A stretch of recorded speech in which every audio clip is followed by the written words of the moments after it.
Halo semuanya, perkenalkan aku Diva Lutfiana. Nah, di sini kita akan belajar bersama mengenai sel. Kita akan mengenal sel hewan dan sel tumbuhan. Tujuan dari pembelajaran kali ini yaitu dapat menjelaskan pengertian sel dan ciri-ciri dari sel. Juga dapat mengidentifikasi perbedaan dari sel hewan dan sel tumbuhan. Terus juga kita dapat memahami bagian-bagian organel sel dan fungsinya.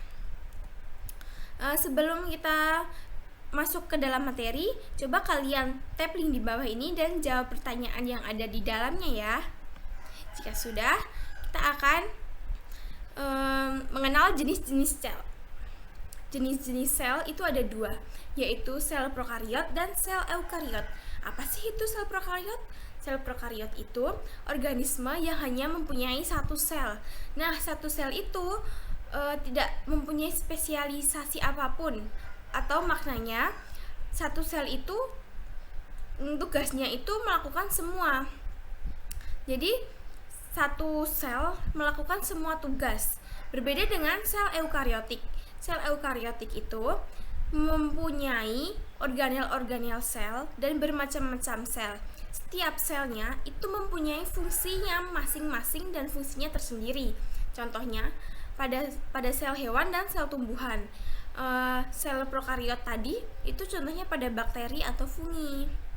Nah, sekarang kita akan mempelajari tentang sel eukariot atau sel tumbuhan dan sel hewan. Nah, pertama, apa sih itu sel? Nah, pengertian dari sel itu sendiri yaitu unit struktural dan fungsional terkecil dari makhluk hidup. Semua makhluk hidup itu terdiri atas sel dan tersusun atas satu atau lebih dari sel. Sel itu mampu melakukan fungsi kehidupan dasar seperti metabolisme, reproduksi, pertumbuhan, merespon jaringan, bahkan menjaga keseimbangan internal atau homeostasis. Nah, di sini kita akan mengenal sel tumbuhan dan sel hewan. Sel hewan dan sel tumbuhan itu merupakan jenis sel eukariotik yang semua susunan tubuhnya itu terbentuk dari sel. Sel hewan dan sel tumbuhan ini mempunyai inti sel dan organel-organel yang menjalankan fungsi kehidupan. Kalau dari sel hewan, ini tidak memiliki dinding sel maupun kloroplas seperti pada sel tumbuhan. Sedangkan sel tumbuhan ini mempunyai kloroplas, dinding sel, dan juga vakuola besar. Tetapi kalau di hewan itu tidak ada. Di hewan tidak mempunyai dinding sel dan kloroplas. Nah, sekarang kita akan mengenal struktur dari sel hewan. Nah, di sel hewan kan tidak ada dinding sel. Jadi bagian sel terluar dari sel hewan ini adalah membran sel. Ini dia yang berwarna biru. Di dalam membran sel ini terdapat inti sel atau nukleus. Ini yang warna ungu. Di dalam nukleus masih terdapat nukleolus. Terus di dalam sel hewan juga ada badan Golgi. Ada juga retikulum endoplasma. Retikulum endoplasma ini ada dua, retikulum endoplasma kasar dan retikulum endoplasma halus. Nanti kita akan mempelajari lebih lengkapnya di belakang ya. Di sini juga ada setrosom, ada lisosom, ada mitokondria, ada sitoplasma, ada ribosom.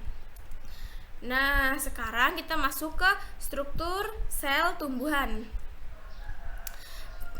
Tadi kalau di sel hewan kan tidak ada dinding sel. Ini dia dinding sel yang ada di sel tumbuhan.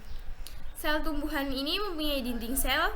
Dinding sel merupakan bagian sel paling luar yang berfungsi untuk melindungi sel. Nah, ini juga ada membran yang letaknya di dalam setelah dinding sel. Sama seperti sel hewan tadi, di sini juga ada nukleus, ada nukleolus, ada badan Golgi. Yang membedakan itu kloroplas dan vakuola. sel tumbuhan mempunyai kloroplas dan vakuola yang besar. Sedangkan di hewan dia tidak mempunyai kloroplas dan vakuolanya kecil atau bahkan tidak ada. Di sini juga ada mitokondria, ada membran sel, ada retikulum endoplasma, ada sitoplasma. Nah, kita sekarang akan mengenal struktur sel satu persatu, mengenal organel-organel sel. Nah, di sini ada ribosom. Ribosom ini tempat mensintetis atau pembuatan protein. Terus, di sitoplasma ini merupakan cairan sel, tempat berlangsungnya reaksi kimia dan tempat organelnya berada. Sitoplasma itu letaknya di sini. Sitoplasma merupakan cairan. Jadi yang di sel ini tuh ada cairan. Nah, cairan ini menjadi tempat tinggalnya sel. Menjadi tempat tinggalnya organel-organel sel. Selanjutnya ada membran sel. Membran sel ini mengatur keluar dan masuknya zat dari dalam dan dari luar sel dan sebagai pelindungan yang selektif. Selanjutnya ada mitokondria. Mitokondria ini tempat respirasi sel untuk menghasilkan energi ATP yang sering disebut powerhouse-nya sel. Terus juga ada lisosom. Lisosom ini enzim pencerna yang berfungsi mencerna zat asing dan bagian sel yang rusak. Selanjutnya ada nukleolus dan nukleus. Nukleolus ini berada di dalam nukleus. Nukleus ini inti sel. Nukleus ini berfungsi mengontrol semua aktivitas sel dan menyimpan materi genetik. Nah, nukleolus ini sendiri berfungsi menjadi tempat pembentukannya ribosom. Selanjutnya ada badan Golgi. Badan Golgi ini memproses, mengemas, dan mengirim protein atau lipid ke tujuan akhir dalam dan luar sel. Nah, ini dia retikulum endoplasma. Retikulum endoplasma ini ada dua, retikulum endoplasma halus dan retikulum endoplasma kasar. Yang halus ini tidak ada berintil-berintilnya, yang kasar ini ada ya, bisa dilihat di sini. Nah, kalau RE halus itu mensintetis lipid dan detoksifikasi zat kimia, sedangkan RE kasar itu berfungsi tempatnya sintesis protein yang mengandung ribosom. Jadi yang di sini itu ribosom. Nah, ini dia sel-sel yang tidak ada di hewan, yang hanya ada di tumbuhan. Kenapa tidak ada di hewan? Karena jika di hewan ada dinding sel, hewannya itu menjadi kaku. Karena fungsi dari dinding sel ini memberi bentuk tetap, kekakuan, dan melindungi sel yang tersusun dari selulosa. Jika di hewan ada dinding sel, maka hewan akan menjadi kaku, tidak bisa bergerak. Selanjutnya ada kloroplas. Kloroplas ini mengandung klorofil untuk fotosintesis, untuk mengubah energi cahaya menjadi energi kimia. Kenapa di sel hewan tidak ada? Karena yang hanya bisa berfotosintesis itu adalah tumbuhan. Selanjutnya ada vakuola. Vakuola ini tempat penyimpanan air, garam, gula, dan pigmen. Selanjutnya ciri-ciri sel hewan. Ciri-ciri sel hewan tadi apa aja, ayo? Nah, ciri-ciri sel hewan itu tidak memiliki dinding sel, tidak memiliki kloroplas karena dia tidak bisa berfotosintesis. Terus ukurannya itu cenderung lebih kecil daripada sel tumbuhan. Di sel hewan juga terdapat lisosom. Terus bentuknya itu cenderung tidak tetap atau fleksibel. Bisa bulat, bisa oval, kayak gitu. Terus cadangan makanan dari sel hewan ini berupa glikogen. Nah, selanjutnya ciri-ciri sel tumbuhan. Ciri-ciri sel tumbuhan yang pertama yaitu sel tumbuhan itu memiliki dinding sel yang kaku yang terdiri atau tersusun dari selulosa. Terus juga memiliki kloroplas untuk berfotosintesis. Karena kloroplas itu mengandung klorofil. Kenapa sih di hewan tidak ada? Karena hewan tidak mungkin dia mengalami fotosintesis.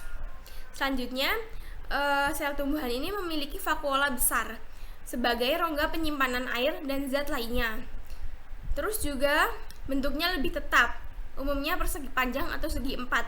Dia tidak berubah-berubah seperti sel hewan, karena sel tumbuhan mempunyai dinding sel yang dasarannya itu kaku gitu, jadi tidak bisa berubah-berubah bentuknya. Selanjutnya, cadangan makanan dari sel tumbuhan ini berupa amilum atau pati. Nah, kesimpulan dari materi yang telah aku sampaikan tadi itu, yang pertama ada sel adalah unit dasar kehidupan. Unit dasar kehidupan yang paling struktural dan paling kecil.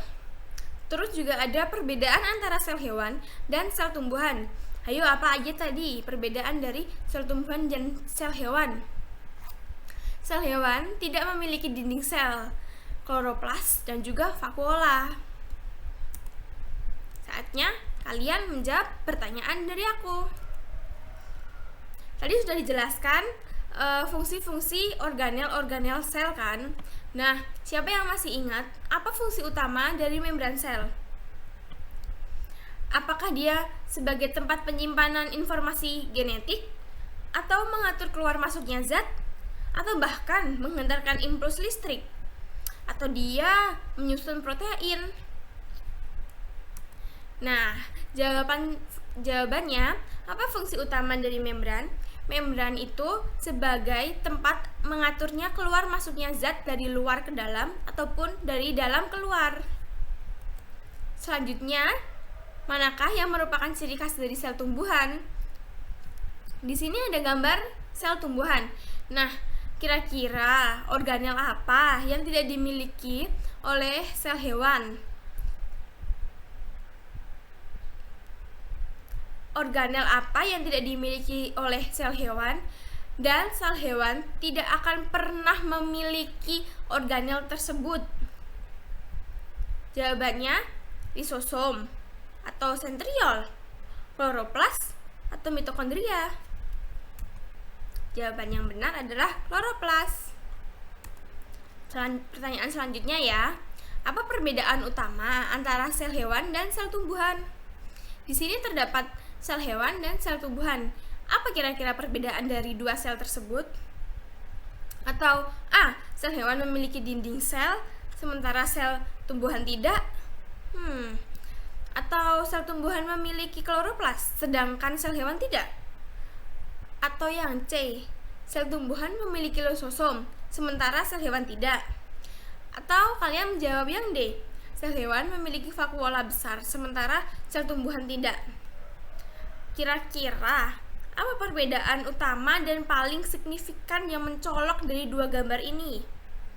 Jawabannya adalah B, sel tumbuhan memiliki kloroplas, sedangkan sel hewan tidak. Sudah selesai.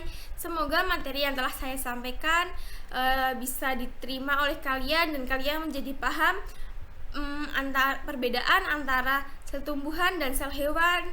Terus juga udah paham apa itu sel. Oke, dadah semuanya.